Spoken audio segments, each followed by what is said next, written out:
இல்லை இப்போ நமக்கு தேவையில்லாத வேலைகளை இவங்க நிறைய செய்கிறாங்க. இப்போ ஒரே தேர்தல், ஒரே ரேஷன் கார்டு, ஒரே வரி, அப்புறம் இந்த மாதிரி ஒரே கல்விக் கொள்கை, இந்த மாதிரி வேலையெல்லாம் அதனால ஒரு நாட்டில் ஒற்றுமை வந்துடும், நாடு வளர்ந்துடும். அதெல்லாம் ரொம்ப வேடிக்கையானது இது. இப்போ அதே மாதிரி தான் இது தொகுதி சீரமைப்பு பண்ணுறோம். இது தேர்தலில் சீர்திருத்தம் செய்யறதுக்கு நிறைய வேலை இருக்கு. அமெரிக்காலாம் உலக நாடுகளில் இன்னைக்கு இந்தியா, நைஜீரியா 2 நாடு தான் இந்த வாக்கு இயந்திரத்தை வச்சிருக்கு. 2மே ஊழல்ல ரொம்ப மோசமான நாடுகள். பங்களாதேஷ் வச்சிருந்துச்சு, அதுவும் கூட கடைசியாக கைவிட்டுருச்சு. உங்களுக்கு இந்த மைக்ரோ எலக்ட்ரானிக் சிப்புங்கிற ஜப்பான் நிறுவனம் தான் அதை தயாரித்து கொடுக்குது. அப்போ அந்த நாடே இதை பயன்படுத்துறது இல்லை. நீங்கள் அமெரிக்கா, நீங்கள் மனித கழிவை எந்திரத்தில் அள்ளுது, வாக்குச்சீட்டில் போடுது. அதுவும் 50 மாகாணங்களும் ஒவ்வொரு மாகாணத்துக்கும் ஒரு நேர வித்தியாசம் இருந்தும் கூட அது வாக்குச்சீட்டில் பதிவு செஞ்சு அன்னைக்கு இரவே எண்ணி அது சொல்லிடுது. நீங்கள் டிஜிட்டல் எண்ணியல் இந்தியான்னு வச்சுக்கிட்டு இந்த இதை வச்சுக்கிட்டு 10 நாள் 42 நாள்லாம் பாராளுமன்ற தேர்தலில் பெட்டி முடங்கி கிடந்ததை நீங்கள் பார்ப்பீங்க. அப்போ அப்படி இருக்கும்போது ஒரே நாளில் தேர்தலை நடத்தி எண்ணிடுவோம்.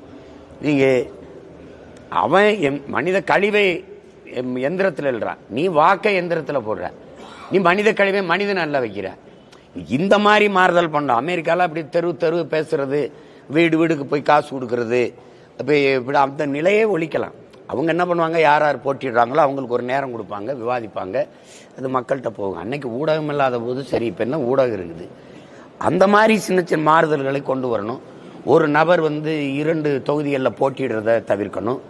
ஒரு பதவியில் இருக்கும்போது இன்னொரு பதவிக்கு போட்டிடுறது, சட்டமன்ற உறுப்பினர், பாராளுமன்ற தொகுதிக்கு போட்டிடுறது, அதெல்லாம் தவிர்க்கணும். அதெல்லாம் தேவையில்லாத செலவு. இடைத்தேர்தல்ங்கிற ஒன்றை நீக்கணும். இடைத்தேர்தல் தேவையில்லை. 2வதா வந்தவர் எவரோ அவரை வெற்றி பெற்றவரா அவரே அடுத்த மீதி இருக்கிற காலங்களில் பாராளுமன்ற சட்டமன்ற உறுப்பினராக இருந்து மக்களுக்கு சேவை செய்வார்னு. ஏன்னா 2 லட்சம் வாக்கில் வெல்றாருன்னா 1,76,000 வாக்கு ஒருத்தர் வாங்கியிருக்காருன்னு வச்சுக்கிறோங்க. அவருக்கு மக்கள் வாக்களிச்சிருக்காங்க. அந்த மக்களின் நம்பிக்கையை வீணடிக்காம அவருக்கு மதிப்பளிக்கணும். அந்த மாதிரி மாற்றங்கள், சீர்திருத்தங்கள் நிறைய கொண்டு வர வேலை இருக்கு. அதை விட்டு சும்மா நீ இதை சீர்தமைக்கிற, அது அமைக்கிற, இதனால என்ன நடந்துரும்? என்ன நடந்திருக்கு? தமிழ்நாட்டிலே தொகுதி சீரமைப்புன்னு நாசம் பண்ணது இருக்கு. எந்த ஒரு சமூகமும் ஒரு இடத்துல குவியாம சிதைச்சு நாசம் பண்ணி இங்க அங்க அக்கு துக்கா போட்டு அது செஞ்சது இருக்குது. அதே மாதிரிதான் இதுவும் சேரும். பொதுவாகவே நீங்க பாத்தீங்கன்னா நீண்ட காலமே இந்த இந்திய ஒன்றியத்தை ஆளுகிற எந்த கட்சி ஆட்சியுமே இந்த தமிழ்நாடுனாவே அவங்களுக்கு அவ்வளவு ஒரு வெறுப்பு இருக்கும். நம்மளுடைய வளத்தை எடுத்துக்கிடுவாங்க, வரியை எடுத்துக்கிடுவாங்க, எல்லாத்தையும் எடுத்துக்கிடுவாங்க. ஆனால் நம்ம உரிமைன்னு வரும்போது அதை முற்றுமுழுதான் நிராகரிப்பாங்க. இவங்கள காங்கிரஸ் ஆளுகிற காலத்தில் கூட பேரிடர் காலங்களில் நம்ம ரொம்ப தானே புயல், ஓகி புயல், இப்படி எத்தனையோ இதெல்லாம் நம்ம சிக்கி தவிச்சிருக்கோம். அந்த காலங்களில் கூட நமக்கு பேரிடருக்கான உரிய நிதியை அவங்க தந்ததில்லை. அப்போ அந்த மாதிரி இதில் நம்ம அப்படி இருக்கும்போது நம்மளுடைய வரிவாயை எடுத்துக்கொள்றதுல அவங்களுக்கு தொடர்ச்சியாக நம்ம எந்த தடையும் இல்லாமல் பங்களிப்பை செஞ்சுக்கிட்டு தான் இருக்கோம்.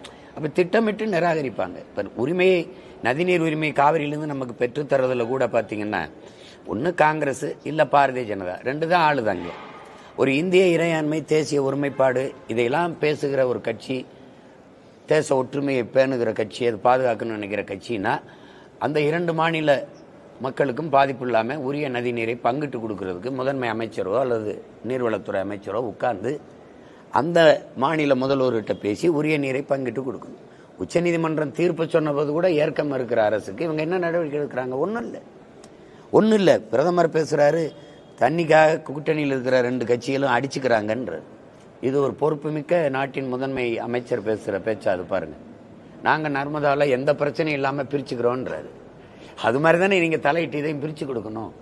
அப்போ இந்த நதிநீர் சிக்கல்கள்லாம் இருந்தால் தான் அங்கே அவர்கள் அரசியல் செய்ய முடியுது. காவிரியில் தண்ணி கொடுங்க தமிழர்களுக்குன்னு பாரதிய ஜனதா பேசுமானால் காங்கிரஸ் வெல்லும், காங்கிரஸ் பேசுமானால் பாரதிய ஜனதா வெல்லும்.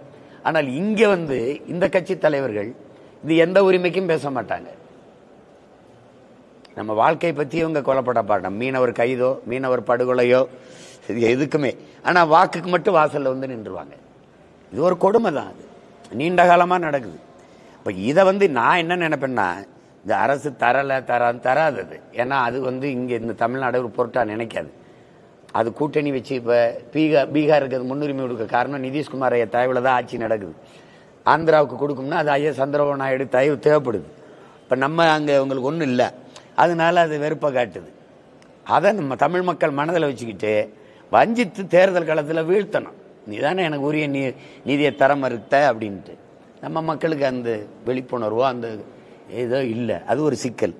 இவங்க இவ்வளோ பெரிய அதிகாரம், ஒரு மாநில அதிகாரம், 40 நாடாளுமன்ற உறுப்பினர் வச்சுருக்காங்க, இங்கே 39 வச்சுருக்கிறாங்க. புதுச்சேரியில இவங்க உறுப்பினர் தான். அப்படி இருக்கும்போது இவங்க சண்டையிட்டு வாங்காமல் இங்கே எங்களுக்கு நீதி தரலன்னு புலம்பிக்கிட்டு இருக்கிறதுக்கு ஒரு அதிகாரம் இருக்கு சொல்லுங்க. அது என்ன முடிவெடுத்தாலும் மக்கள் அவர் கூட நிற்க போகிறாங்க. நாங்கள் எங்கள் மாநில வரியை உனக்கு தர முடியாது, அவ்வளோதானே. வெள்ளைக்காரங்காலத்தில் தான் வரி கூடாத இயக்கம் நடத்த முடியுமா என்ன? நீ எனக்கு உரிய நீதி, நாங்கள் இதுக்காக போராடி சுதந்திரம் பெற்றோம், நாங்கள் தூக்கில் தொங்கினோம், சிறைப்பட்டோம், செக்கிழுத்தோம், மிதிப்பட்டு எங்கள் முன்னோர்கள் இவ்வளவு ரத்தம் சிந்தி போராடியது உனக்கிட்ட அடிமையாக இருக்குதானே? அதை சண்டை போடணும் இவங்க போட மாட்டாங்க. அதைத்தான் அவர் தம்பி சொல்றார், சிறுபிள்ளைய சண்டை மாதிரி இருக்குதுன்னு சொல்றார்.